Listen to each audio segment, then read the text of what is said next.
The Tinderbox. Once upon a time, a soldier came marching down the road. He had just returned from the wars, carrying only a small pack on his back and a sword at his side. On his way home, he met an old witch standing by the roadside. "Good evening, soldier," the witch said. "Would you like to earn a few coins? If you do exactly as I say, you shall be richer than you could ever imagine." The soldier looked at her carefully. "Well," he said, "I could certainly use some money. Tell me what I must do." The witch pointed to a large hollow tree nearby. "Do you see that tree?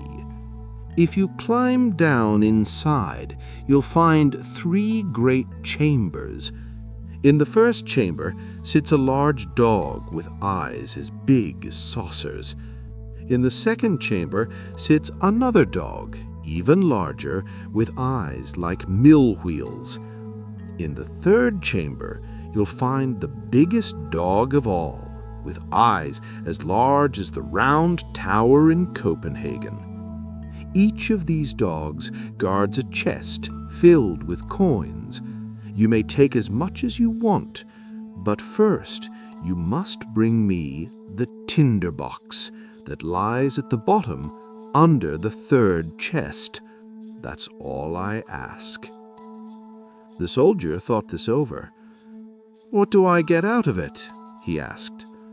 "Silver, gold, copper, whatever you choose," said the witch. "I need only the Tinderbox." The soldier tied a rope around his waist, and the witch lowered him down into the hollow tree. Just as she had said, there were 3 chambers, and just as she had promised, in each chamber was a dog, huge and fierce, with eyes as strange and round as dishes, wheels, and towers.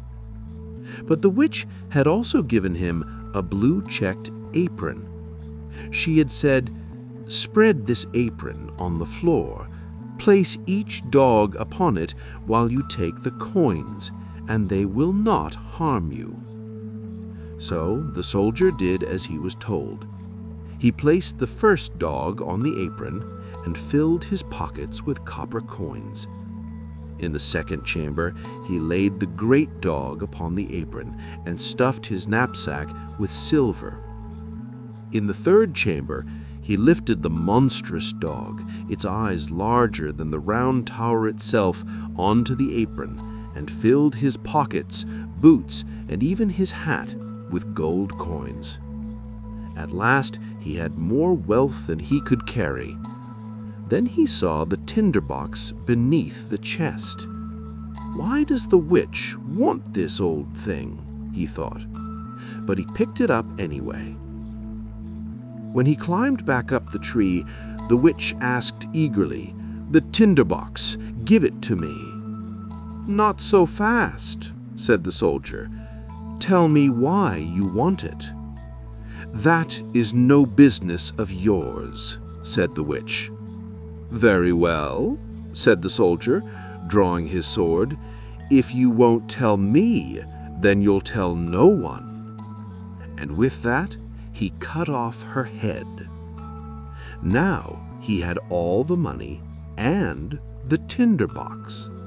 He stuffed his pockets and marched into the nearest town.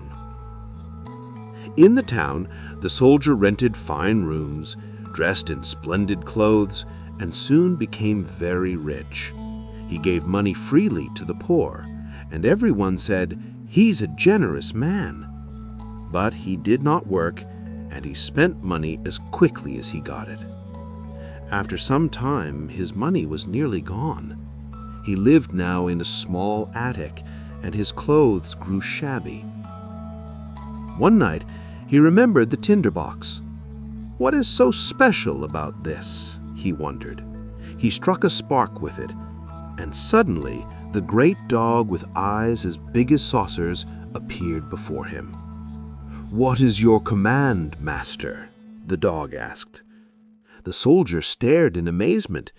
"Bring me some money," he said. In an instant, the dog was gone and returned with a bag of coins. The soldier realized at once this was no ordinary tinderbox. If he struck once, the first dog came. If he struck twice, the second dog came. And if he struck thrice, the greatest dog of all came, ready to do his bidding. Now in that city there was a king and queen, and they had a beautiful daughter. She was kept shut up in a tower because it was foretold that she would marry a common soldier. The soldier longed to see her. One night he struck the tinderbox 3 times, and the great dog carried him to the princess's chamber. She was fast asleep. He gazed upon her and thought her the loveliest girl in the world.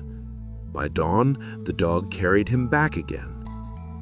The next morning, the princess told her parents she had dreamed of a soldier who had visited her in the night.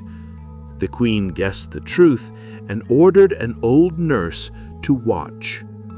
The next night, when the dog carried the soldier to the princess again, the nurse marked the soldier's door with chalk. But the clever soldier saw the mark and chalked every door in the street the same way, so the guards could not discover him. On the 3rd night, the queen thought of another trick.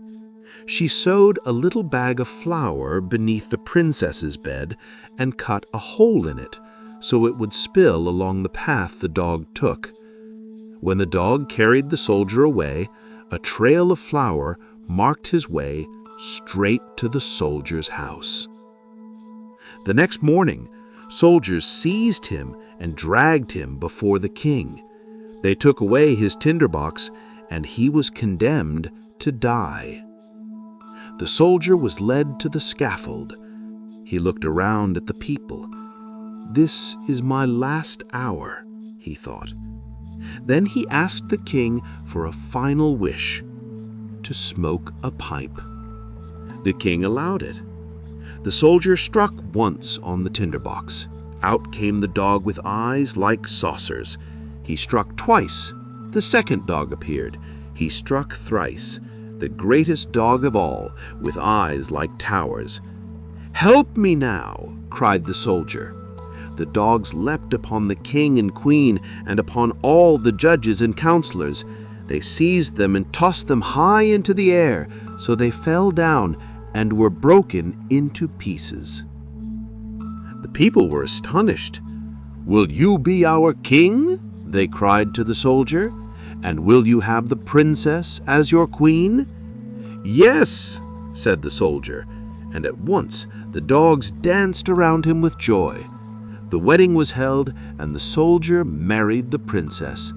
The dogs sat beside them at the feast, and from that day forward, the soldier who once had nothing became the king of the land.